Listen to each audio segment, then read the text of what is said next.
Hello, listeners. Today we are doing episode 49. I had an email from a listener who said that her feed through Apple had not updated since October. I had a problem with Apple splitting the feed and I had to archive one of the feeds.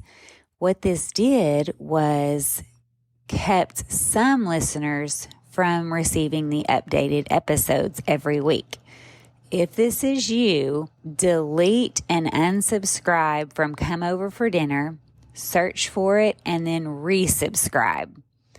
I am unarchiving the extra feed in an effort to try to get your feed updated. But as soon as I do that for about 24 hours, I'm going to archive it again because I'm supposed to have one feed. I'm not sure how it got split into two feeds. So if you're surprised, all of a sudden you have all these extra episodes, then your feed is the wrong one. So just delete Come Over for Dinner from your podcasts on Apple, and then please resubscribe. I want you listening every week because we are having a great time, and I have some fabulous guests sharing some great tips and some amazing, delicious recipes. All right, on to the episode.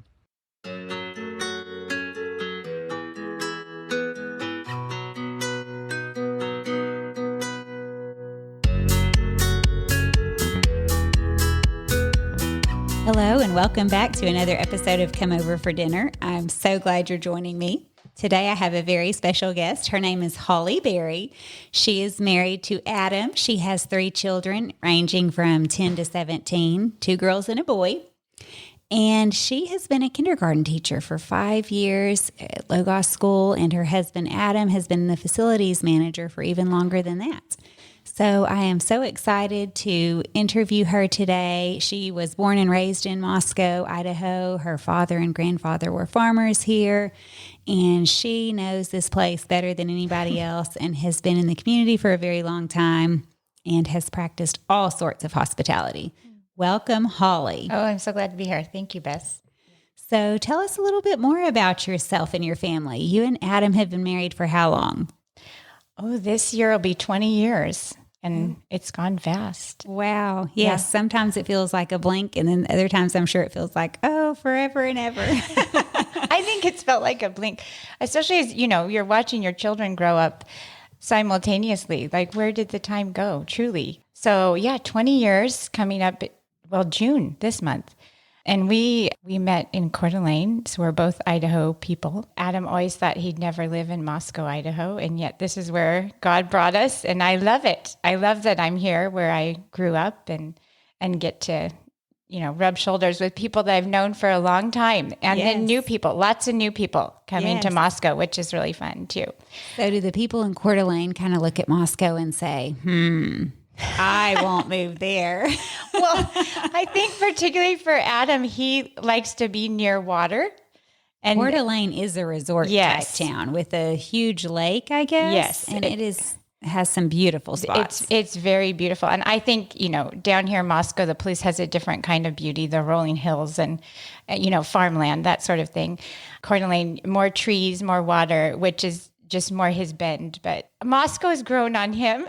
And he can travel to Coeur d'Alene pretty easily. Yes. It's not too far down the road. Yeah, he's not complaining at all about Moscow. I just think it wasn't on the top of his list to move to. Until he met that pretty girl. My favorite story that I've heard so far you tell us. Tell us about how y'all met. Well, we met in a coffee shop. I was actually working there. I was working at the coffee shop. I wasn't on shift when we met, and he was there with a group of friends. Anyway, it was a handshake and, introduction that way. And then the next week, he asked a coworker of mine about me. So the coworker said, "Hey, you should go talk to him." I said, "No, he's the guy." No thanks. No thanks. He can get the guts to say something. Yeah, he did say something, and our first, I guess you wouldn't really call it a date. We just went to church together. We didn't know. We didn't know much about each other, so you don't just head out with a stranger. Right. So we went to church together, and then 5 weeks later we were engaged, and then 6 months later we were married. And it was one of those things that you just knew, and which sounds super cliche. It really does. But yeah. Your personalities just clicked, We and just you knew it knew. was the right one. We knew. And what was really important to me was both sets of our parents just gave it a green light. And I thought, well, here we go. Like, this is good. We're not just being stupid. Right. Like, we needed their approval as well. So, yeah. And it's been great. So, yeah. Coffee shop meeting in Coeur d'Alene. I love it. So the initial handshake, was that set up by one of his friends, or was it just real random? Well, it was a little bit random. I had a friend with me that knew him, and so we were just small talk of, this is Holly, this is Adam, So yeah, just being a friendly in the group. They weren't particularly wanting you to meet him, or vice versa. Right. Well, actually, some of his friends wanted him to meet someone else. God had a different plan. That's right. Sorry, friends. Yes, that's right. So, yeah. The best laid plans of mice and men. Right. Yeah. But I guess the funny part of it is his last name obviously was Berry, and my first name Holly. And my nickname growing up was Holly Berry. That's what my parents called me, because I was born December 27th, and they always said, this is our little Holly Berry. So anyway, it was just is adorable. It is adorable. I love that. Yeah. So their Holly Berry became Holly Berry. Yes, a legit legal Holly Berry. You can officially sign your name on documents. Yes, that's right. That is great. Yeah. Well, tell us a little bit about your hospitality. Some of the things that you love to serve. If you're having people over, what is one of the favorite menus that you choose? So, Bess, obviously, as you kindly invited me to come here and talk to you, I was thinking about hospitality, and I thought it's kind of fun. The whole reason you and I are having this conversation is because you came over for dinner. She invited me for dinner. Yes. She said, come over for dinner, Bess. Yes. And so that was really great. And that particular dinner was kind of it was all hands on deck, everybody helping. We were roasting hot dogs on the fire and marshmallows. So that was a pretty easy. Yes. Well, she had sort of a neighborhood party where you opened the house to neighbors and some friends, and just had a big fire outside. And yeah. So yeah, it was kind of a neighborhood get together. But I was going to say, Bess, to put you on the spot. Bess made some amazing baked beans and brought them. So if anyone's interested in Bess's baked bean recipe. Well, I can't take credit for it, but I will, I'll shout out for the South again. Yes. Pioneer Woman, which she's national now, but she does some of the best food. I love her. If you need a side dish for summer, if you're going somewhere, if you're just having somebody to your house, but it's Pioneer Woman baked beans, and it's the one with strips of bacon on top. Yes. Sometimes she has numerous versions of various recipes, but I think they're just perfect baked beans or something like that. I can put a link on my website. And then her mashed potatoes. I didn't carry that to your event, but those are classic, perfect mashed potatoes or the best mashed potatoes or something like that. So she's a great resource. Yeah, you can make them ahead of time and heat them up. Both of them, I think. I know the potatoes you can make ahead of time by a day or two. Just stick the pan in the oven and let them get hot. Baked beans, I'm sure you can do the same. But they're so delicious. Speaking of mashed potatoes, I am going to get back to your question. I'm not trying to avoid it. But we were talking about mashed potatoes this last Easter because, we kind of have some traditions to our Easter meal. And I usually host. And then there's a particular family member that will often bring the mashed potatoes, but it makes it so she's late. And so this year we said, well, maybe like some cheesy potatoes or something that would be a little, she could do ahead of time, and then we could just throw them in my oven so she could make it on time. But you're saying that the Pioneer Woman's mashed potatoes, you can do this ahead of time, throw it in the oven. In fact, my nephew was just married this last weekend. I think it was Thursday night. We had a rehearsal dinner, but I had family coming into town, so Thursday was not a great day for making the mashed potatoes. Right. So Max and I on Wednesday got in the kitchen and peeled and chopped 15 pounds of potatoes. Bless you. Yes. It's a lot of peeling. Yeah. So I'm peeling as fast as can. And honestly, there's people out there that peel with a knife. maybe you can be amazingly fast at that, but I highly recommend. I have the OXO or OXO. I never know how to say that. Yeah. Peeler. Okay. You can peel faster than anything. I love that. Anyway, just hot that's tip. a good tip. Yes. So I'm peeling as fast as I can go. Max is chopping as fast as he can go. We get 15 pounds boiling. You just let them get soft and then mash them in the pot with a potato masher and mix in your other stuff, which is basically loads of butter, some cream cheese, some half and half, seasoned salt. That may be it. Okay. And we put them in a 13 by 9. Actually, it's bigger than 13 by 9. I'm thinking of when I typically make it. This, I just put in one of those big disposable rectangle pans. The foil one. Yeah. Put foil on it, stick it in the fridge overnight, and all we had to do was just put it in the oven ahead of time. The recipe says to pull it out for 2 or 3 hours ahead of time and let it start coming to room temperature, which you could do for sure. That would help it heat faster. And we did. We pulled it out a little bit early and then stuck it in the oven until it's just piping hot, and they were absolutely delicious. So, okay, so tip. this, yes, another hot tip from Bess. This I'm going to share with my family member. That we could do this next Easter. We could do this together the day before and then make it on time. Yeah. But the thing about it is you could set your temperature low and slow enough that you could put them in there during church. Yes. And just be slowly heating while you're at church. I don't know that we'll have time to talk about this, but I'm interested in really hot tips, quote unquote, of how you get all the dishes out warm at the same time. This seems to be like, I actually try to plan my menus thinking about which areas I'm going to be like, am I using stovetop here? Am I using oven here? What do I need? Can I use a griddle to do this? Because then everything can come out hot. And sometimes I just really fail at it, but I think that's a skill it is to get the whole meal served hot. It is a skill, but also kind of what you're doing, just thinking through what parts can I use? Like if the oven is full, then can I make something on the stove top? Some, maybe a crock pot or a plug-in. I don't know, what are those, like roasting ovens or something. Yes. Some people use that kind of thing, or a Instapot. I kind of think that's the key, is to just do numerous things, or cold salads, or things that don't need to be heated. Just thinking it through.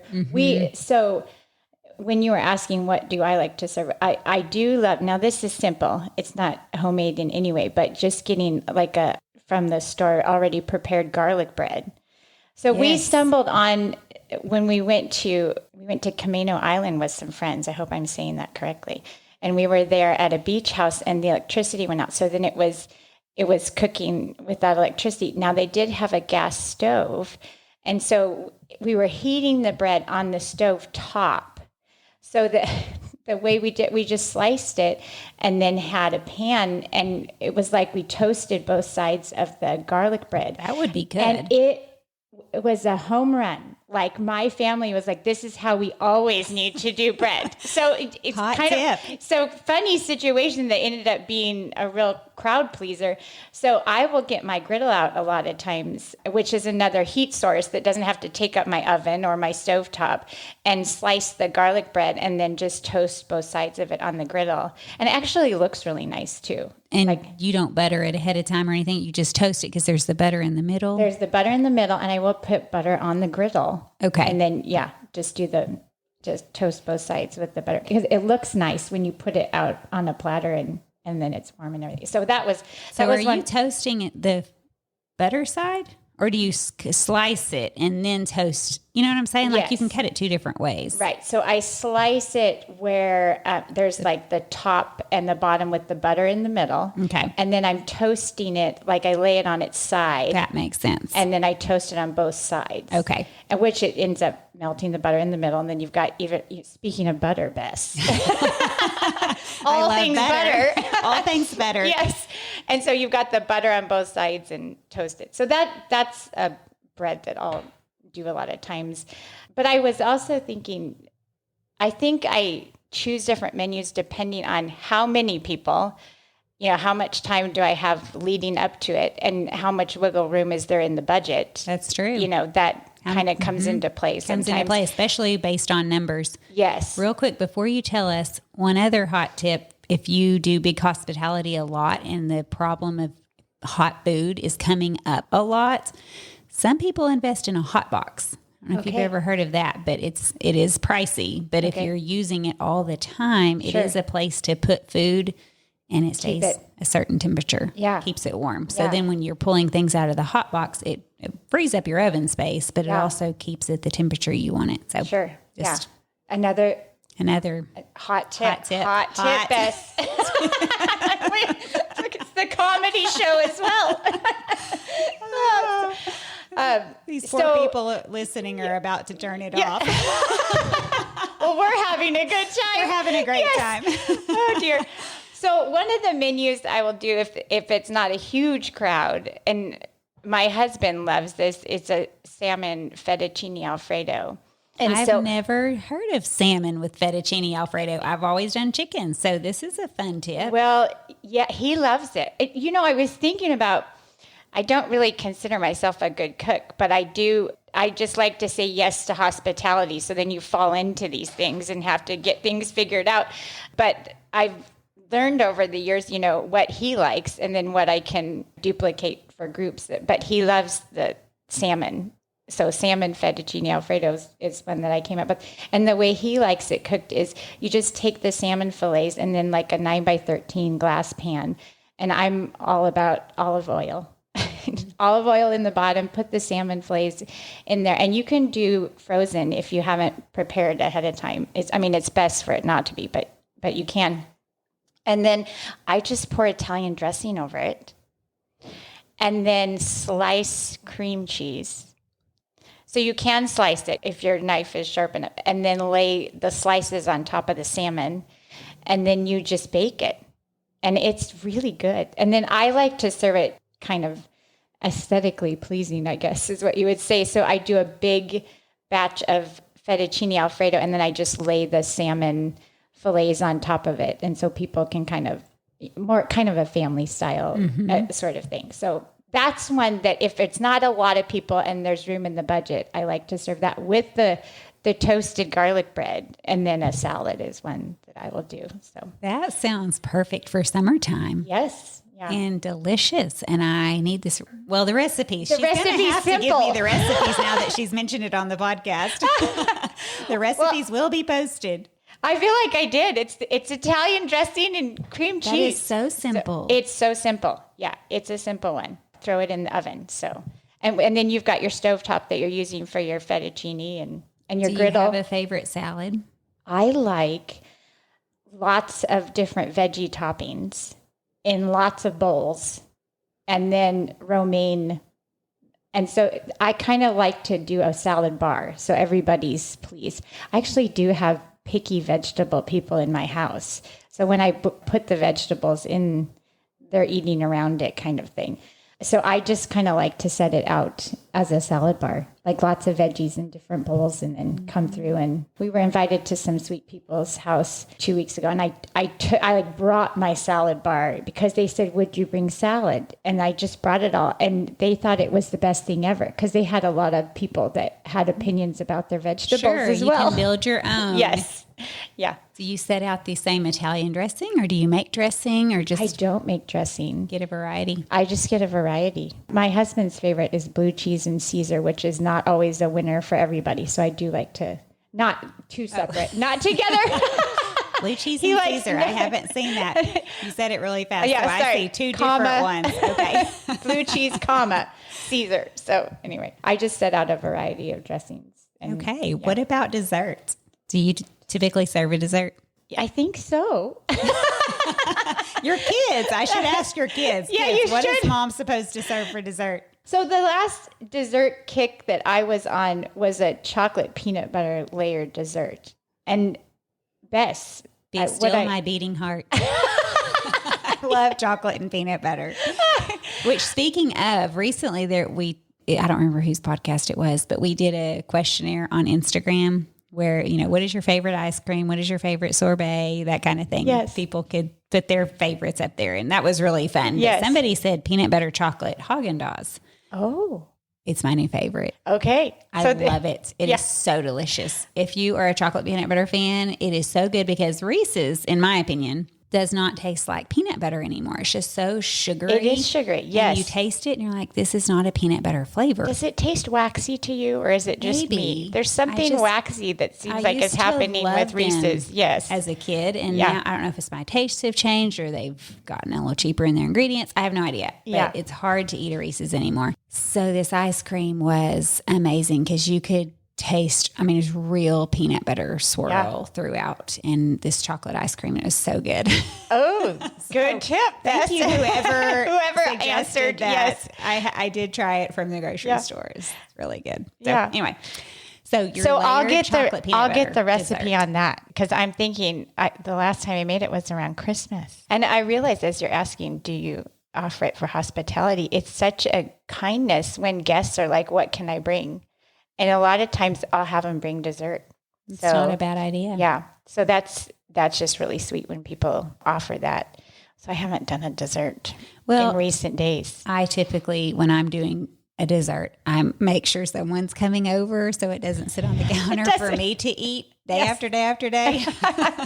Staring at you. My 16-year-old often gets a little put out because I'll make cookies or brownies or something, and then a day, maybe two later, he'll come in and be looking around like, where are they? And he's like, and so now he knows. He's like, Mom, did you give all of the cookies away? Mom, did you take the brownies to school? I teach second grade. Yes. And sometimes we'll set something on the counter, in the staff room. Yes. And I usually have to admit that I did. So now I try to make him a few bags, that are his. Yes. That are his for school before they disappear because I just can't have. You can't have it all around and about. No. Yes. Yeah. Well, yeah, it's been a little bit since I've done a dessert. Yes. But okay. That was a good one. So. Any shortcuts or time savers with this meal? It kind of sounds like you fix it maybe right as you're about to serve it, not something you make ahead. I guess a salad you could assemble, chop, and that sort of thing ahead of time. Yeah, I do a lot of chopping ahead of time. And then the salmon, of course, it takes 35, 40 minutes. That would be, the ahead part would be prepping your vegetables. There's not too much. It's not too complicated once you get started. Mm-hmm. Yeah. Maybe slicing your bread, but you're putting it on a griddle, I guess, to toast it and you want it hot. So what is your best prep tip when you're inviting people over? How do you get ready? What I like to do is make sure the table is set the day before. That's helpful to me. And having thought out the drinks, because there were times when I hadn't thought out, what do I serve to drink? And then somebody wanted coffee, and then I'm prepping the coffee pot. What do you usually serve to drink? What do you think of besides coffee and water? Well, we will do some wines if people are interested. And then with kids, a lot of times I like to have lemonade, water, and we like to do like a lemon lime sort of a soda. We always kind of have that on hand. And then we have mixed it before with different juices, a cranberry juice or something like that. So, and it's caffeine free. So yeah, ginger ale works well most parents would be okay. Yeah. Especially if it's dinner, you don't want them bouncing off the walls until midnight. Yes.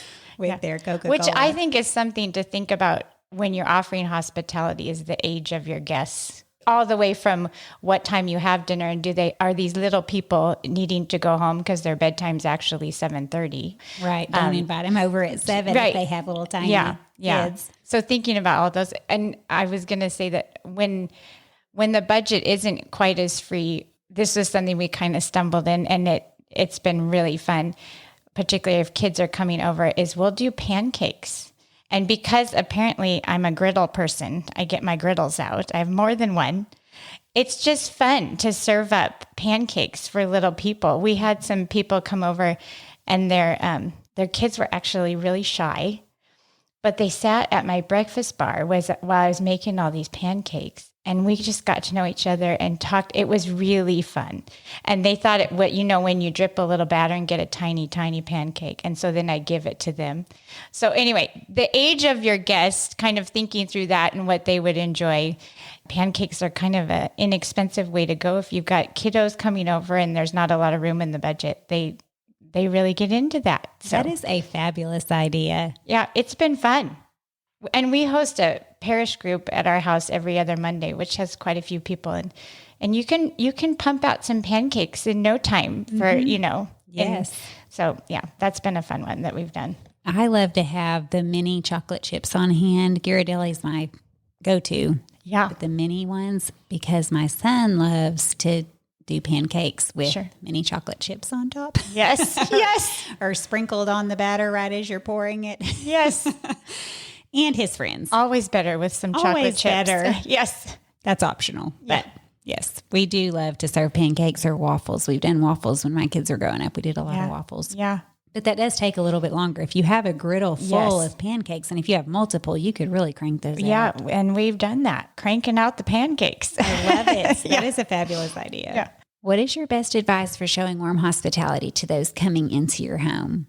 How do you make them feel welcome when they walk in your door? I do like to try to get the names of everybody ahead of time. And for me personally, study the kids' names. Because a lot of time you'll know mom and dad's names, but do you know the kids? And then when you go to introduce kid A, B, and C.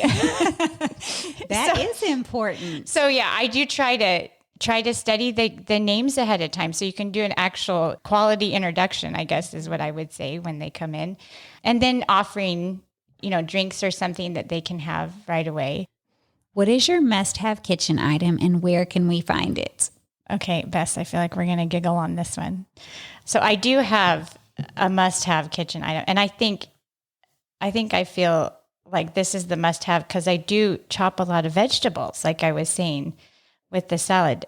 Okay, I'm going to read the name of it. I had to look it up. I had to look the name of this up because I was like, I don't know the name, and I think it's bizarre to try to describe it.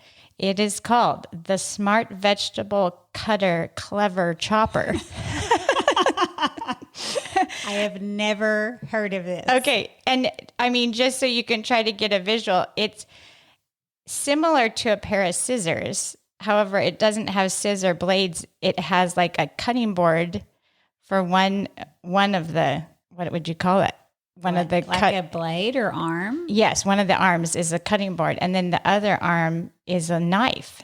But it functions like scissors. So you can chop up a cucumber and carrot in a hurry. So with one hand, you're holding the vegetable, and the other hand, you're just doing a scissor motion as you push the vegetable. Yes, right. That is so interesting. And it's funny because, of course, I knew this question was coming because Bess does a fabulous job preparing her people. She doesn't throw us in the deep end. And I thought, well, what is it? And my son was standing next to me when I was like, what's my favorite kitchen? He's like, Mom, it's your chopper thing. And I was like, you're right, it is. He sees you use it all the time. Yes. It's like I couldn't be without it. So anyway. Do you carry it on camping trips or vacations? No, I don't. Cross country? I don't. And it actually was a gift to me. A friend of mine gave it to me, and because she thought it was just the best thing ever. And was like, you're going to need this. And then she was right. They used to have it at Bed Bath & Beyond. Then they stopped carrying it because I had another friend who came over for dinner. She saw me with, my wild kitchen chopper and was like, I need one of those. So I went to get her one as a gift. They don't carry it anymore. So I think Amazon really is the place. Okay. Well, you'll have to send me the link and I will post it on the website, comeoverfordinner.com. You can find recipes and links to products there. Yes. Anything we talk about will be under her post. And then there's a shop page where you can see all of the top recommended items. Put it on your Christmas wish list. Yes, put it on your list. Yes. I'm going to have to try this out next time I'm at your house. Yes. This is so interesting. We'll get one ordered up for you. If only it was video, we could be doing a demonstration what was the description? I don't know. Again? The smart vegetable chopper clever chopper something. Okay, this must be seen to be believed. Yes, that's right. Honestly, I do need to go look this up on Amazon and watch a video. Yes, so it's a good one. So intriguing. A story. It's a story hour. Story time. Do you have a story from your years of hospitality? Could be a funny story, a horror story, anything that comes to mind. Well, I'll tell you, this is more in recent days that I thought it just turned out so lovely. I thought this is worth keeping in mind. We actually went to my aunt's house for dinner. she invited us over for dinner, and the family, everybody kind of just brought a little something. She was doing a smoked pork. I don't exactly know what she was smoking, but they had gotten back late from a trip. She couldn't get the smoker started on time. So as dinner came, there was still 3 hours left. So it sounded like this is a disaster. And yet everybody thought it was just so great to have kind of an appetizer buffet. You know, it was summertime and it was hot out and everyone had worked all day. And I don't think that our appetites were ready for the big dinner kind of thing. And I guess I thought it was just really sweet that I thought it turned out so well and everyone was just so satisfied. Best laid plans, I think, as you said a little while ago, can turn out really well. And everyone was really pleased. And to me, it had a lot to do with everyone's attitudes. It was just like, no big deal. And my aunt was like, guys, this is just funny. Like this, we've got no meat for dinner.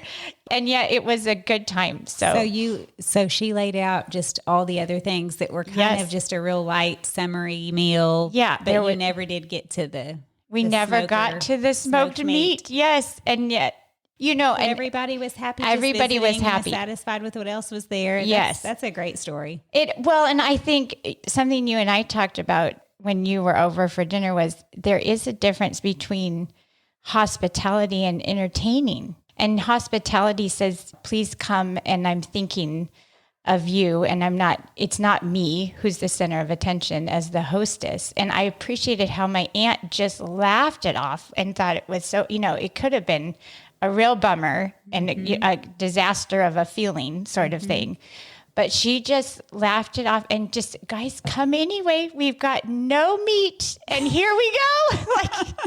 Whereas the opposite would be entertaining, which is more about putting on a presentation. Yes. And look at what a great job I can do and all of that focus being more on the fanfare.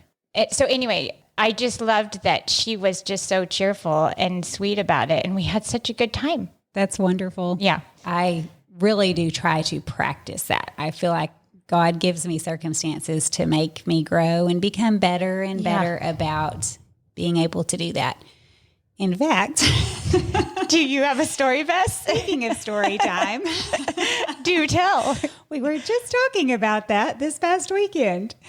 Just the idea that God does put circumstances in our life. Life is not perfect. Yeah, right. And every single day there's going to be something, a curveball thrown at you. And in the end, the outcome is going to be the same. Yeah. For instance, the meat is just not going to be done. Right.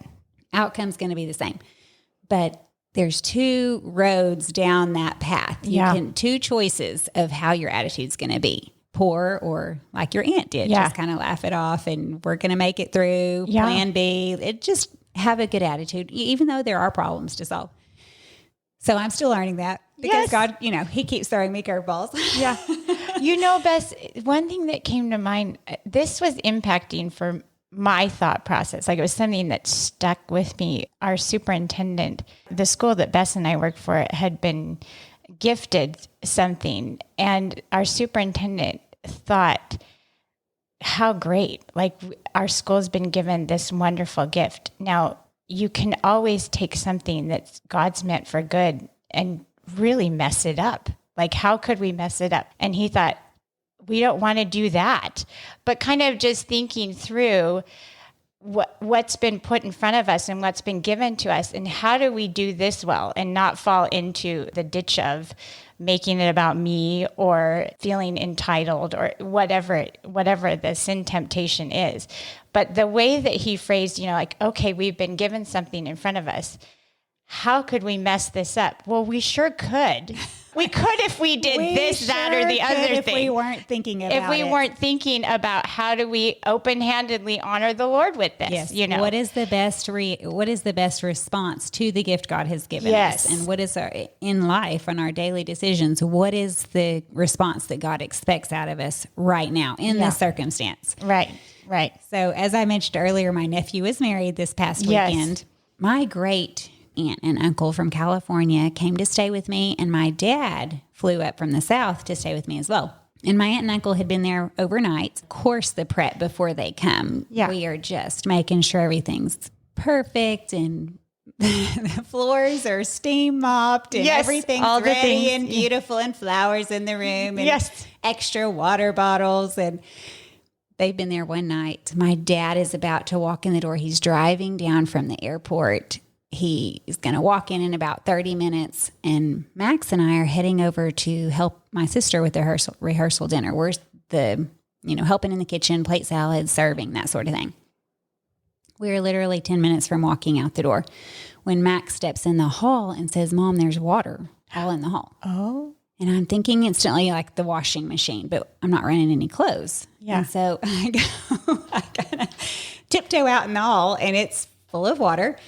And the back bedroom is flooded and I hear water just running. Oh, no. Just running. I mean, our house is flooding. And so, I mean, if you can imagine the chaos of Max and I are grabbing every towel imaginable, trying to create a barricade at the hall so it doesn't run into more bedrooms and further down. And it is just, and now it's coming into this, in the hall is his bedroom. So we're, his mattress is actually sitting on the floor, just on box springs, not up on a stand. Yeah. So we're flinging You're flinging mattresses up and creating a barricade, and I'm running out to the barn because there's some guys out there working. I need help. Long story short, it was just totally an accident, but somehow somebody was up trying to mow the yard and they turned on the tractor. Yes. From what I understand, they turned on the tractor and didn't realize there was a water hose, and the tractor blade caught the water hose that was in the yard. Cut it. Well, it pulled the faucet off the side of the house. Oh, no. And so the faucet just completely broke off inside the wall and water is pouring down and we're on a well. And so it was just the madness of trying to figure out how to turn off the well pump, shut off the water, drain that. Once the well pump is shut off, you drain the lines. But it took, I don't know how long, 10, 15 minutes of water just pouring down. And I'm realizing, as we're doing all of this, I have to leave right now. Yes, you do. There's wedding things to be done. My sister is there by herself, and we're her only help. I have to walk out the door right now. And we did have help. I mean, there were guys that we're renting right now. And so the owner of the house came running in and he had some guys to help him. And I love his response. He's just such a great guy, jack of all trades, just such a businessman. And there's two guys with this huge shop vac. They put the hose there for a minute and they're just running out, dumping a bucket of water, go back, and they're doing that. And he comes running in. I said, I just have to go right now. And I have a rehearsal dinner. I'll come back and help. He's like, you do what you have to do and I'll do what I have to do. Yes, there you go. Oh, it was just so great. And they were just amazing. Yeah. Such help. And so, Max and I just left. We went and did the rehearsal dinner and they came in and of course water's off and don't know if it's going to be able to be turned back on. And so we're kind of throughout. And this is dinner. while you're hosting guests. Yes. And so we're not sure if we're going to find hotel rooms or ask for friends. Can we stay at your house? They were offering places to stay as well, the people that we rent from. They were so kind. But it's just like, you know what? I told my aunt and uncle, we're just going to figure it out. Let's just do this rehearsal dinner. And at the end of it, we'll all make a decision. Yes. But then back to what you said, Beth, at the end of it, like the end product, the house is still flooded when you come home from rehearsal dinner. Well, the end product is they actually got it drier than you can imagine. Okay. I mean, they did an incredible job. But at the end of it, there's still, chaos. I mean, like boxes, an entire room, a closet had to be completely emptied out. Yeah. And there's still some chaos going on. Right. But you're right. I could have had just this total meltdown and been upset or anxious or worried. And my aunt, she just was so sweet. She's complimenting me on my attitude. You just have the best attitude. And I said, you know what? You're in this with me. Yeah. You're the one who's getting flooded. Well, that's so sweet of her. We had the joke the whole weekend because it was just, it's like you laugh. You just have to laugh. Yes. So the house was flooded. Well, in the chaos of it all, someone turned off the breakers to the hot water heaters. Okay. Probably thinking this was helpful. Maybe it was necessary at some point. Well, we don't know this. So you don't have hot water. So the day of the wedding. Cold showers, everyone. We're all taking army showers because we don't know. And so then we turn on the one I think is mine, because there's one for upstairs and one for downstairs. Okay, yes. And it's the wrong one. Okay, so yeah. So we still have cold water. It was just hilarious. And then we live out in the country and there's a field nearby. So, we're just laughing about all these things. And we're sitting down the next morning having breakfast. And a little mouse comes in. Little field mouse comes in. Little mouse comes running by with the cat in hot pursuit. And my dad's having to lock him in the bathroom and corner him with the trash can. And you know what I love about these things is it's just real life. It's real life. It's real life. Yeah. And when you can do real life with people who are laughing, yes, that's, better than the grouchiness, because then you want to run away from that. You don't want to be involved in that with grouchy, bad attitude. Yeah. Exactly. Yeah. Well, we all support each other in laughing and managing various problems together. And in the end, when you think about it, it's such a time for growth. God gives us circumstances. I mean, when I say trial, that's really not a trial. This is very minor. Yeah. But he gives us those times to make memories with other people. Yes. We'll have stories forever. Yes. Yes. I mean, it's just some of the things that happened are just so hilarious. But at the same time, it helped us all to kind of recognize that we need to have a great attitude despite a quick Army cold shower. For the Army showers 3 before minutes. the wedding. But, right in your point that then you'll have stories for, if it all had gone just so smooth, what story is there to tell in that? Exactly. Like there's no excitement and danger and mice and water. Right. My dad wouldn't have been the hero who carried the mouse out to the drainage ditch. Yes. It's not a drainage ditch, it's just a ditch on the side of the road, far away from the house. He released the mouse. Yes. Yes. That little mouse will probably find his way back. Because of all your hospitality, Bess. Somebody made the joke. He was just looking for water. Yeah. He heard you had a lot. Yes, you had abundance. He thought you had a swimming pool. That is a wading pool, rather. Yes. That's a good story. Yes, good times. Yeah. Good times. Great stories. Well, thank you so much for joining me today. Well, this has been fun, Bess. And for encouraging our listeners. I know our listeners are probably thinking of all the stories that they have that compare. Yeah, we all have these trials in our lives. Yes. And a lot of times they happen right as guests are about to walk in the door. I think a high percentage of the time they do. At least those are the most memorable. I would say, or those become the most important to us because we're going, what is happening here? Yes. Yeah. My dad walked in. That was another part of the funny story. My dad walked in and the first thing to be completely flooded was his bedroom.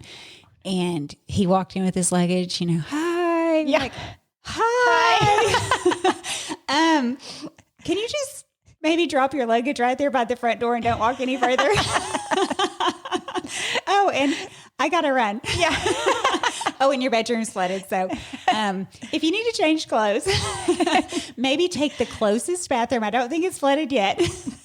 Find the dry spot. It's no water. So if you thought you were going to get a shower before the rehearsal dinner, you can't. But if you want to come out to this house early, I'm sure they would be happy for you to take a shower.